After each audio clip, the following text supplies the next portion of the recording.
You can't teach somebody how to be an entrepreneur. It's an attitude, an instinct, a need, an itch sometimes. But what we should be able to do is to take the person with that attitude, with that spirit of enterprise, and increase their chances of success in creating and then growing an excellent business. You can build a successful small business by yourself, but the operative word is small business. It's teamwork that creates value and success, and awareness and respect for different skills produces better performance, and an important key to scaling is the ability of the entrepreneur to suck in talent and move from being at the hub of everything to being a leader of leaders, or sometimes just to move out altogether. The customers are actually the most important thing for any business. The centre has exclusive access to an investment fund which is available as an early financial partner to those within the CAS community. The reason why I am quite so passionate about owner-managers and about helping them to create the different and better future that they want for their businesses and for themselves is that, one, I think that ambitious owner-managers, many of whom are in the audience this evening, are incredibly important to the economy and incredibly important to our society. I also believe that they are the unsung heroes of our economy and our society, because it is through their inventiveness and their vision, through their strength and their courage, through their gritty determination and their fierce resolve, sometimes standing alone against all the odds, they create great businesses, they create jobs which give incomes to other people and provide lifestyles for families.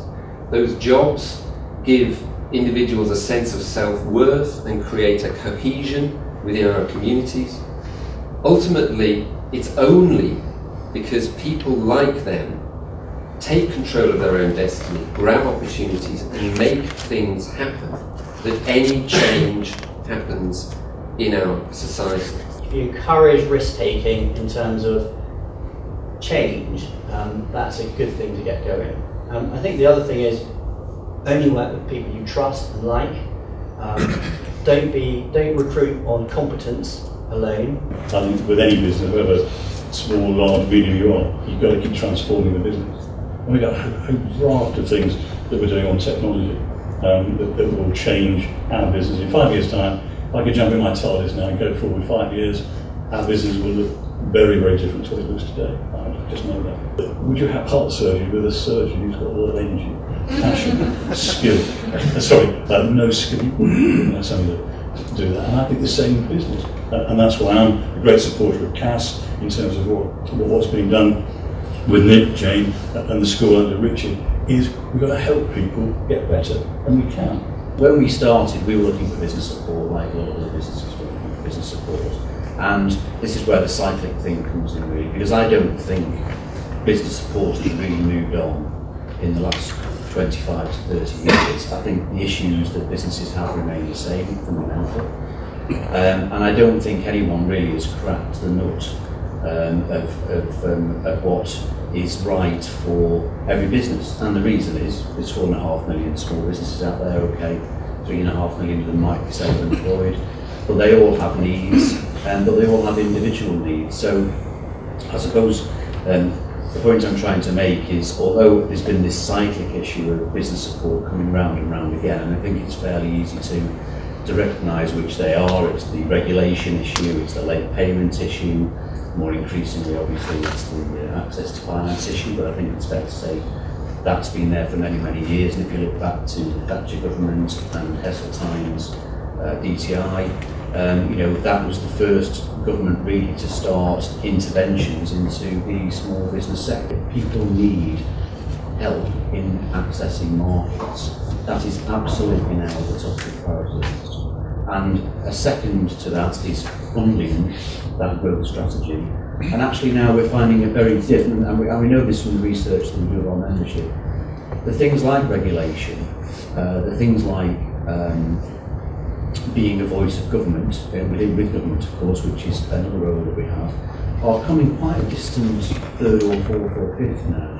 I think there is a recognition that where we are, and particularly where we are likely to be with cutbacks in the public sector, and that's not on effect to the private sector, the times are going to be tough for probably 2 to 3 years.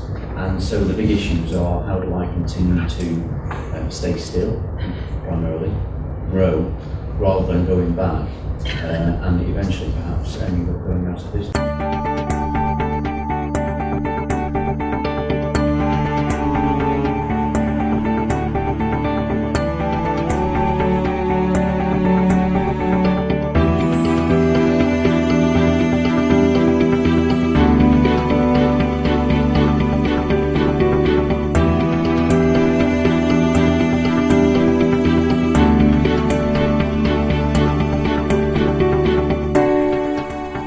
What support do you think government should be providing for small business?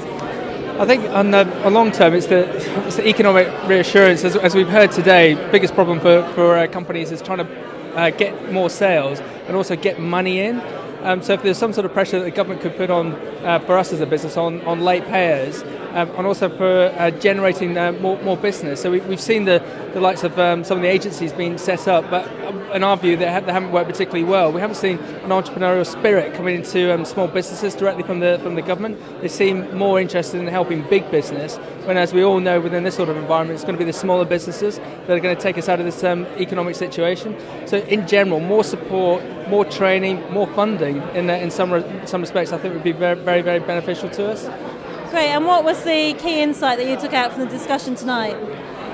2 elements really. It's all about people, and it's all about sales. You've got to employ the best possible people to take your businesses further forward, and you've got to get the sales, you've got to get the business. If you don't get the business in, if you don't have the right people to mother that business, to process that business, you won't have a business. But if you do have those 2 key elements, you've got the potential to have a fantastic business. Key insight tonight for me was more of a reminder, I think, that you need to aim big and high and not get complacent and stuck in the business, which I think we have, my business partner and I have lately, and it's good to be reminded. Haven't been to a session like this for a while, so it's really good just to get a refresher on that. Things aren't always as bad as what the press will put it, and I think that entrepreneurs need to be a little bit more positive and reach a little bit higher than what they think they should be in the tree at the moment. Small businesses need to be clearer about setting up their business plans so they are properly so people can lend properly on them. Banks need to now be consistent with what they're actually offering, and they're not at the moment. Secondly, there needs to be a lot more support for education, development and encouragement of the people behind the small businesses. How inspiring successful entrepreneurs are. Those 2 guys, in very different ways, were inspiring. And what was lovely, they had a great sense of humour, very self-deprecating. They had very clear visions, and you got that, really big goals. And it was about, I was there, I wanted to be there, so I went from there to there. If you're prepared to be bold, prepared to be creative, prepared to treat people in terms of customers, suppliers and staff well, and doing that in creative ways, that there's still real possibilities to grow businesses.